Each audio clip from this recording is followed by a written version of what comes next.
Welcome to Thoughts Can Change Your Life with me, Rev Lee. Each and every day we explore questions.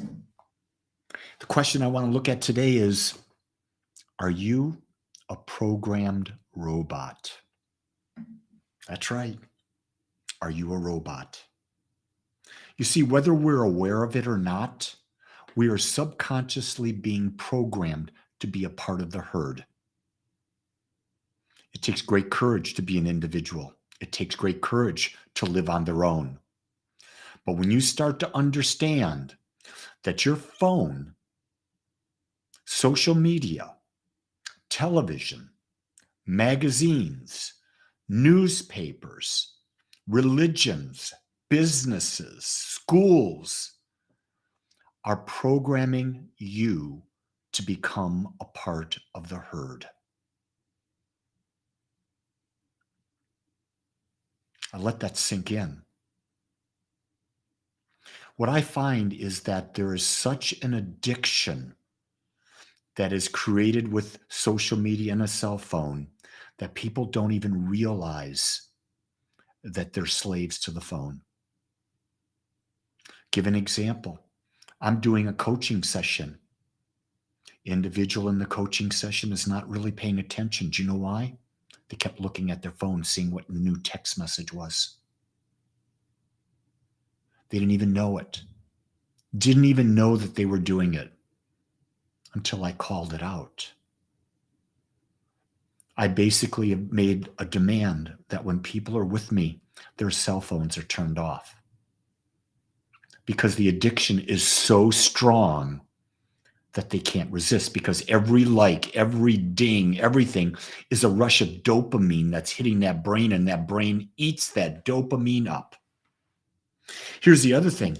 We have been conditioned to believe that we need to be a part of a herd. So we allow ourselves to be unconsciously programmed, and we say, oh, we're a part of this, or we're a part of the Democratic herd. We're a part of the Republican herd. We're part of the Libertarian herd. You were born unique. You were born with a vibration, a personality, a body, a mind different than anyone on the planet. You were meant to be an individual. You were meant to be unique. You were meant to think for yourself. So it takes great courage to reprogram your mind, to reprogram it on what's most important to you to express your uniqueness, not to program it to be like everybody else. I know I'm hitting on a subject today because the addiction is rampant. We're thoroughly addicted to becoming a part of a herd.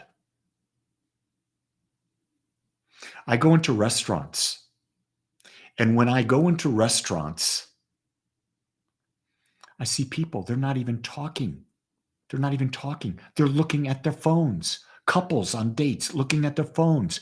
Older people, married, looking at their phones. No one's having a conversation.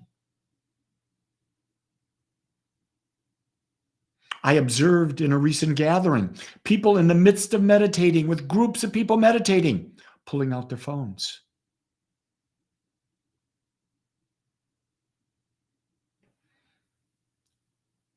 I don't blame people. I just think they're not aware. I just think we're not aware that we're being addicted, that we're being programmed to be a part of a herd. And the herd that we're being programmed about is dividing us. It's not bringing us together as one. I hear you, Chris. There are good things with the phones. You're getting to watch me on the phone right now. There are other people that put great messages out there. A phone is a great thing when you're aware and you're conscious. But if you're not aware and conscious, you're going to become addicted. You're going to start flipping through Instagram. You're going to be flipping through TikTok. You're going to be flicking through Facebook. And every ding, dopamine, addiction, I'm attached, I'm attached. I'm attached. When you could be using that time to reprogram your own mind. Could be using that time to meditate. And if you know anything about me as a teacher, meditation is the number one thing that I believe is important in our lives. Because when we meditate, we detach from this world. We give ourselves a spiritual reboot. We get to just stop everything. We get to relieve our stress, our anxiety by going within and letting go of the nonsense that we've created to fear. Do you realize that most of the stuff we fear never, ever, ever happens? Do you also realize that fear is the greatest tool that can be used to control, to domesticate, to program people to be a part of the herd? Yeah, Amy, turning off all notifications and keeping the phone out of reach are both simple and extremely helpful. I agree with that. Notice that I can't look at a phone. Do you know why? When I'm in my room doing my stuff, my phone's not there. I find I don't need to answer my phone when it rings. I don't need to immediately answer a text message when it dings. I don't need to do any of that. It's not that important. There is no phone call that is that important. If someone dies, guess what? You're not going to bring them back to life. If someone has an accident, you're a long ways away. The police and the fire department will take care of it. We've got to get out of this idea that it's so darn important. When I was growing up, here I go, mature man. When I was growing up, hell, there were no phones to carry around. There was a phone in the house. Sometimes it was a party line where you shared a line with another person, another family. If you wanted to get a date, you had to call and go through the person's parents, for God's sake. You learn to be independent of the phone. You learn to think for yourself. You learn to be comfortable in your own mind. Let me ask you that question. Are you comfortable in your own mind? Are you comfortable being with yourself? Are you comfortable with your thoughts? You can't love yourself until you are.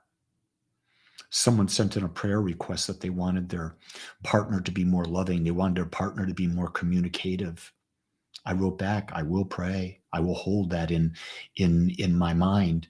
And I also said, until you become that for yourself, it'll never come from your partner.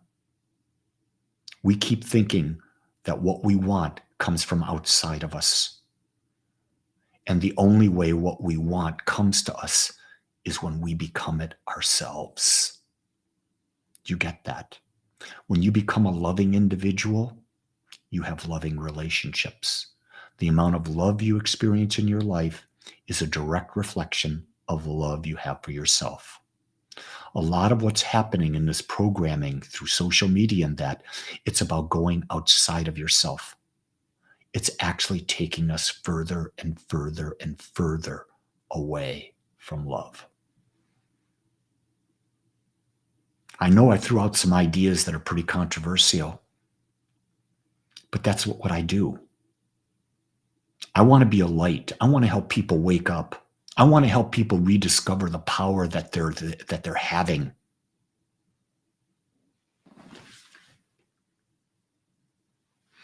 McBride's out there saying, hi, y'all. I'm grateful for this little daily gathering and appreciate Rev Lee make it happen. I know this is kind of random and heartfelt.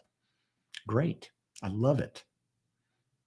I'm creating safe places for people to come to hear words that are challenging.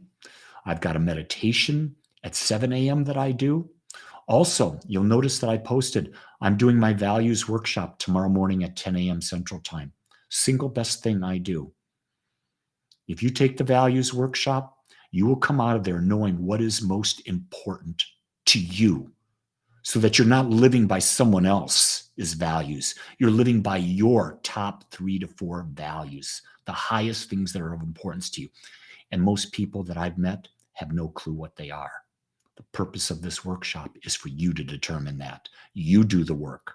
I guide you, but you do the work. If you're interested in getting some clarity in your life, it's well worth the investment.